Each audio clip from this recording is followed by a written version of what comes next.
Well, welcome everyone. I'm Jason Renault with the Alternative Mobile Services Association, and today it's AMSA Talks with Councilwoman Stephanie Howes-Jones of the 8th Ward, City of Cleveland. Welcome. Hi, well, thank you, Jason, for having me. I know it took us a little bit of time to get here, but I'm really grateful of your interest and that of AMSA to engage and learn a little bit more about our Cleveland story. Well, you've got big news for us. Yes. Something new and different in Cleveland, but I want to Mhm. start by asking about you and how did you become councilwoman and how did you come to this sort of advocacy? So I said my journey to becoming a councilwoman, just really stemmed from growing up in a very civic-minded home. My mom was very involved, I would say, in community. She was a street precinct committee person, so that's a person elected to help other people know about politics. She was, street block club president, so did stuff in the neighborhood. And so those are my early years of just being connected in community. And then I saw good things that you can do to help people through public service. And so, it's just been a part of my life trajectory to be here. It was one of my life goals as a freshman in college at Florida A&M University, to be in Cleveland City Council. And my life took like many different turns and things of that nature. I was a state representative actually before I became a council member.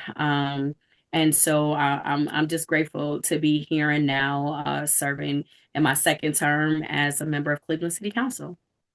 Oh, congratulations. Sounds like you found the true calling. Yeah, alignment, and I'm grateful. I got here because community members said yes, and you can never underestimate the power of the people and them for people to say yes to me at a time like this. I am forever indebted for people to say yes and giving me an opportunity to live my dream. Well, tell us a little bit about the history of Cleveland in the context of a woman whose name was Tanisha Anderson. Yeah, so Tanisha Anderson was a mother, a daughter, a family member who, just struggled with some mental health challenges um, throughout her life. And we know her name as a result of just a tragic incident that occurred on November 12th of 2014, where her family members reached out to, you call 911 when you need help in an emergency. They called 911.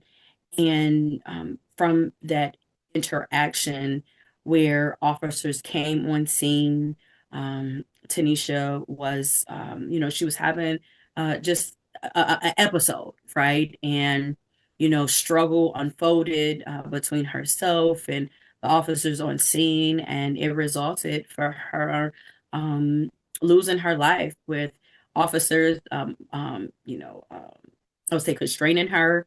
She was face down. She was Mm. exposed from the bottom down, and very, very frigid temperatures in Cleveland in November, 30-degree weather. Very, very, just very, very challenging time. Transported to the hospital, where then she was pronounced dead. And, while, like I said, I didn't personally know Tanisha, I have a very good friend who was works for young people and knew Tanisha as well as her daughter. And that was the one thing that came through, is that how much she loved her daughter. You know what I'm saying? And showing up, and then it was her daughter's like eighth grade promotion. And even the next thing, it was just recently as we go through the story, how her daughter Mavion talked about right after her mother's death, how she was like, she went to school the next day. You know what I'm saying? It's that's a story in and of itself, but it was just like, and from there, like her uncle Michael Anderson is a man who, Tanisha's um, mother, that's his sister, and unfortunately she passed away. And so Mr. Anderson, just took it upon himself, with the support of his family, to say, not to have this happen again. And so when I made the transition to Cleveland City Council back in 2022, literally probably the third month I was in office, I got an email from him, and he like, Mm. "Hey, I've been working on this. What you think?" And I was like, "Wait a minute, I'm just getting in office. Let me, just let me try to settle it." And so I probably really took it up on, that was in 2022. And then in 2023, really had a chance to kind of like sit, talk with him. And I'm like, okay, I think this is doable. I mean, to create we wanted to create a Department of Community Crisis Response, that would be the fourth option when you contact 911. Is usually fire, EMS, police, and we wanted that fourth option, crisis response, or whatever the term is to be made. And so, from that point, there's a group of uh, Tanisha supporters, Tanisha stakeholders that got together, that met on a monthly basis to really try to work things out. You even before like you introduce legislation, you should always have like interested party meetings, to talk to people who's going to do what, who's going to work with what. And from like I'm gonna say probably like September of 2023, after our group had started to meet at the beginning, we went through 9 months, we had the legislation, and we really tried to work with the mayor's administration to get it introduced and really try to get them to buy in. And it just was not happening. I Mm. mean, we went through a year of back and forth, at a point where the administration said no, they are not going to do this, it's duplicative, they already do crisis response. And we like, no you don't. And then they tried to bring in the consent decree, and then we got a letter from the Department of Justice to say it was a lot of things that took place, right? And so by the time we got to 2024, we like, screw it, okay, with or without the administration, we're going to introduce this legislation. And so in October 31st, the legislation of October 31st of 2024, Tanisha's Law, Community Crisis Response was introduced, and it just sat, literally another year it sat. Mm. And by the time we got to October of 2025, I was like, I really just tried to really talk to my colleagues. I'm like, so we introduced the legislation, we're not going to even have a conversation? You know what I'm saying? I'm like, we at least need to have a conversation, regardless of whatever the mayor is saying or not. And then, there was just more advocacy that was done from our community partners, Mr. Michael Anderson and family, talking to the mayor. And after our first hearing that happened in November of 2025, we were able to get like a second hearing in December of 2025, because that was my commitment. I'm like, we're gonna pass it in 2025. They wanted to go through another little round of hearings, and in December, the mayor, we had the votes to get it passed, but again, the mayor, finally said, okay, we won't create another department. It'll be a division, within EMS. Mhm. And that was a level of compromise. And we said, okay. And then on February 2nd of actually this year, 2026, we were able to pass Tanisha's Law, which encompasses creating a Department of Community Crisis Response. And so we will have a fourth option, prayerfully starting in 2027 here in the city of Cleveland. There are standards, of how we will report back to the community on what community crisis response does. There are training requirements for those individuals who, police officers who are responding to crisis, and those who are under the crisis bonds.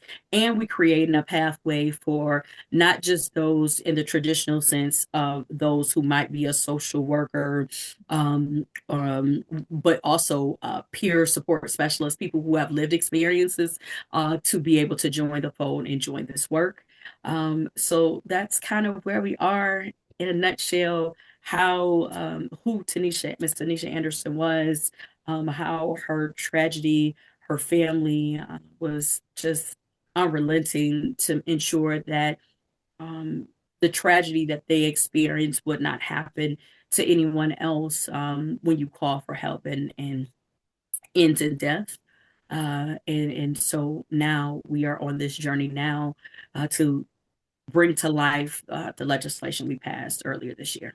And so the family was in the journey all the way along. Yes. Advocates for Tanisha, advocates for change. How do they feel about what has been passed, what the EMS decision? So I will tell you, our stakeholders are a bit just like anything in working with government, not very a bit uneasy. You know, Mhm. people wanted a department. You know, when you start with something, you want what Yeah. you want.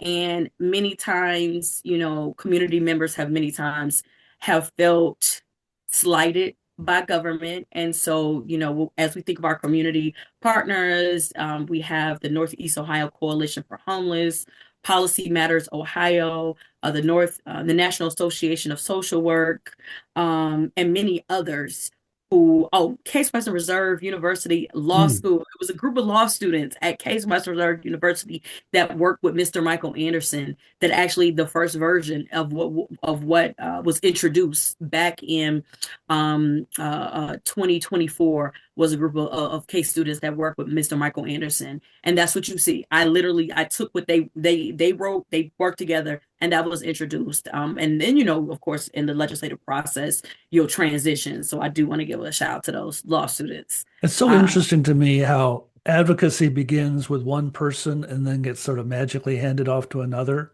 who picks yes, it up like a baton in a relay race and yes. keeps going. hmm hmm and it's work, you know, as I talk about the case students, but then there was like I said, before I ever started in this journey, there were a group of students and professionals at Cleveland State University around communications to Hmm. lift up the story of Tanisha Anderson, right? So when I tell you this has been years and years of work, years of advocacy, labor, and partnership to get to this point, I was just the vessel at this moment to help be a part of Cleveland City Council, along with you know, my colleagues, Councilman Slife and former Council Member Maurer, who you know together jointly, and then all the rest of my colleagues who voted for it this year. So you're going to hand the baton off to Mr. Orlando Wheeler, who is the Yes, head of Commissioner Wheeler. EMS. Tell me Mhm. about Orlando Wheeler. So Commissioner Wheeler, he is the commissioner of EMS, and he has the duty to be the champion and the lead here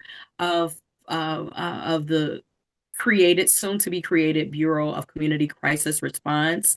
Commissioner Wheeler is I'm gonna say a public servant who is really focused and dedicated on prevention, right? It has a lot of innovative ideas of what we can do to better deliver care to community members, those with mental health, substance abuse, and any other type of crisis that you are experiencing.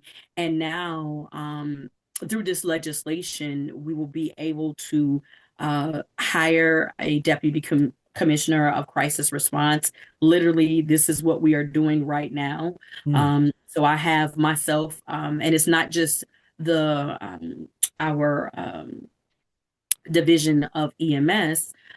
It's in partnership. So that's one of the things in our legislation. We are not just creating a bureau for it to work in isolation. It's going to be done with community partners, right? So as we are hiring our first hire, who really this is going to be their focus to get this bureau up. I'm reviewing. I think they went through. It was a lot of people that applied for the position. I think over 100 people, and now it's like a selection of 15 people. I am reading resumes. We have like two other people in our Tanisha's groups, stakeholders that will be on the interview committee.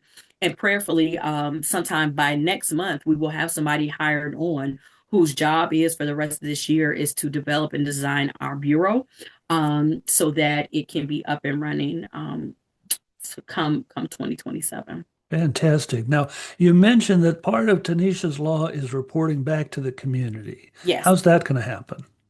So again, that's one of the things that we, of course, you're going to have something that's available online, but I Mm. foresee it, to be something. Of course, you have the online portion that will give us both the qualitative and quantitative information that you need to tell the story, because sometimes behind every number is a real person, right? And so we want to be able to share these stories with community. Many people still in Cleveland may have never heard of Tanisha Anderson, don't know why we need crisis response. And so we know that there is always going to be an ongoing opportunity for us to share what we are doing and why it matters. And so being able, with the new deputy commissioner that's coming on to the city of Cleveland, um, as we are developing the work of the department or the bureau, to be able and to make sure they keep community in mind, because the city of Cleveland, we didn't do this in isolation. We did it in partnership. And so we have an obligation in partnership to share what we are doing, good, bad, indifferent. That's how I believe, government should work. And we just ensure it, we put it in writing.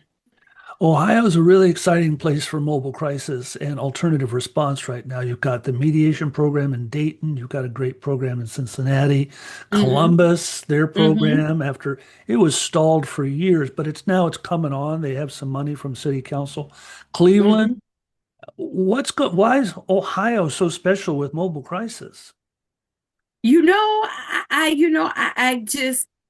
believe Ohio is a special place, because, as public servants, and community members, we just got to know that doing the same thing over and over and over will not get you different results, right? And we are just at a time where I think a lot of people are struggling, right? And to have community partners and government officials realize there are additional ways that we can offer care and support. And so I believe you just have had enough individuals in Ohio to say, yes, we're going to embrace this. We are going to test it. We're going to try it, and we're going to do what we can to better serve people when they need it. Well, Councilwoman Stephanie Howes-Jones, thank you very much for talking to AMSA Talks. No, but thank you so much for inviting me.